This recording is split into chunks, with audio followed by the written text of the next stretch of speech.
Hey guys, this is my very quick video to show you how to use Guild Bounty Hunter. When you install it, you will have an icon around your minimap that looks like a skull and crossbones. Now you can move this icon anywhere you want. I've moved mine just under the minimap, right here. So, when you click it, that opens the Guild Bounty Hunter window. By default, it'll be on this first tab here called Bounty List, where you can see all of the Horde and Alliance players that our guild has placed bounties on.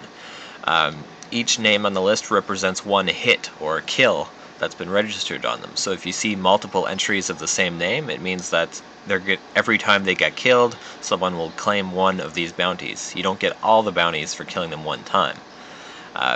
So the list goes on, and it'll show you if it knows whether they're Horde or Alliance and where they were last sighted and all that kind of information. So if you want to go bounty hunting, there's a good deal of choices to go through and information to use when making that decision. You can see what level they are, what race they are, what class, all that kind of stuff. Now, that's all straightforward and cool. Now, when it comes time for you to add a bounty to a player, you just click this Add Bounty button, and it'll probably be overlapping your Bounty Hunter window, so just grab that window and drag it somewhere so it's out of the way, and type in the name of who you want to place a bounty on, the amount that you're willing to pay, how many times you want them dead, and whether it was in a battleground, whether it's locked by officers so no one else can claim it except for them, or whether you want the bounty to be split with a raid if it takes a group of people to kill them. Also a note, if you are targeting the enemy when you place a bounty on them, let's say it's this guy in front of me, if I target him and click Add Bounty, it's already filled in his name, because it's important that it uses a capital letter at the beginning and that any funny characters in there are correct. So it's best to select them if you can, just so you know the names in there perfectly.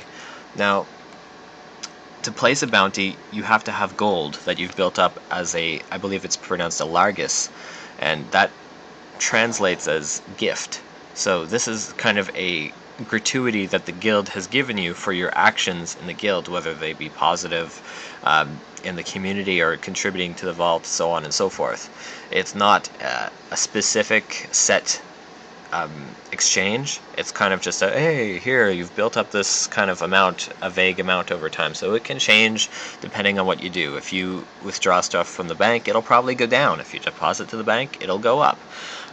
Right now you can see mine is negative 4,000 because I withdraw from the vault quite a bit to clean it and stuff like that. And I've placed a lot of bounties too. So if I wanted to build up that rep, all I'd have to do is go visit the guild vault, pop in some items, and it would start decreasing that negative. And there's factions within the guild now too. If you can go to this guild factions tab, and you can see that there is bounty hunters, guild bankers, crafters, gatherers, and raiders. So you can easily figure by doing those activities like crafting, gathering, raiding, you'll build reputation, and that reputation will get you rewards like when you deposit to the vault. It'll mean more. It'll get you more largus, as well as making it cheaper for you to place bounties. So there's a lot of benefits with earning this rep, and there's a lot of features on here that are confusing or complicated, or you might not understand all at once because it's a huge add-on. What else can I show you real quick here? Gather Intelligence. If you have a Horde alt, you can log on to that alt and press Gather Intelligence. Then you can press the Spy button, and it will scan all the Horde players to see if any of our hits are online, and it'll tell us where they are. Alternatively, if you're looking for Alliance players that we have hits on, you can just stay on your ally character and gather intelligence, and someone on their Horde can then go and kill that ally.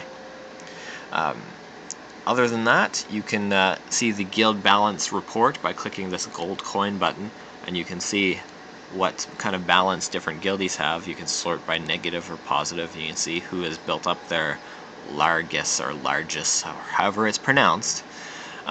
Anyhow, that's really all there is to it for now. It's a casual, fun thing. Don't stress about it too much. Don't worry about it. Just let it sit for a while. You'll build up that balance down there at the bottom.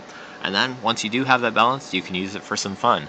And if it goes negative, don't worry about it, because it doesn't mean anything. It doesn't mean you owe money. It doesn't mean anything bad. It just means that you have to work up that reputation over time. It's really purely simple fun. That's all I have to say. Hopefully you guys find this at least a little bit helpful.